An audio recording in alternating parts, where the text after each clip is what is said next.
What are the 5 common accelerators business professionals should be embracing in order to become successful leaders? Right. Well, in the book, we talk about accelerators and hijackers. Accelerators are the fuel of driving forward. They're the things that help us to move forward, to change, to transform ourselves. Things like courage, things like confidence, like drive, like focus, like vulnerability. Now you might say, vulnerability, an asset, an accelerator? Yes, we have run away from the reality that we're all vulnerable all the time. And we have to use that as an asset. It is the source of our authenticity. It is the source of making connection with other people. It's the source of creativity.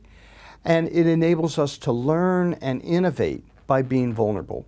Great example is General Tammy Smith.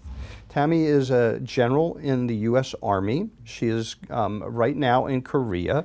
And she grew up at a time when the short cropped hair sergeant barking orders was the role model. But she wanted to keep her quiet, collaborative presence, her calm presence in life. So she had to put her foot on her own accelerators, her principles, her passion for the work, her higher purpose.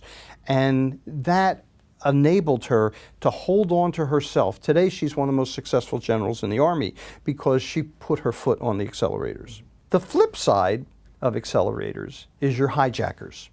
The hijackers are things that hold you back.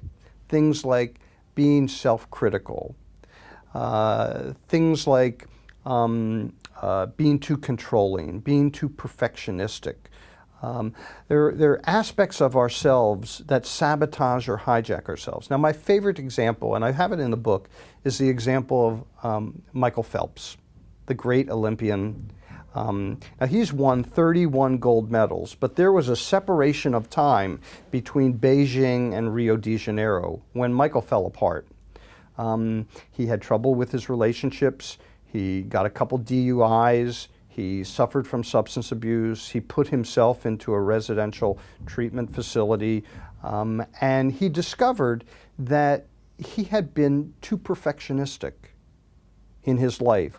He never allowed himself to be a human being, Michael Phelps. He was always Michael Phelps, the Olympian. Wouldn't that be the case with all of these overachieving Olympians? To get there, they have to just shut themselves off from all of this other stuff to get there? Isn't that a trait that they have to be aware of? And a lot of people in business do the same thing at their own expense and around their health and their fulfillment and their families and ultimately their careers.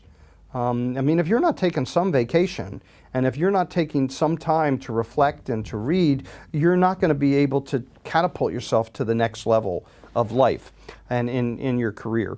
So Michael Phelps learned a lot about himself. He understood what hijackers were getting in the way. And as you remember, in Rio de Janeiro, he emerged as a pretty evolved, mature adult. He was married, had a kid, connected to his family, and really is living a great life right now. So I love that example of your hijackers and how the importance of managing them.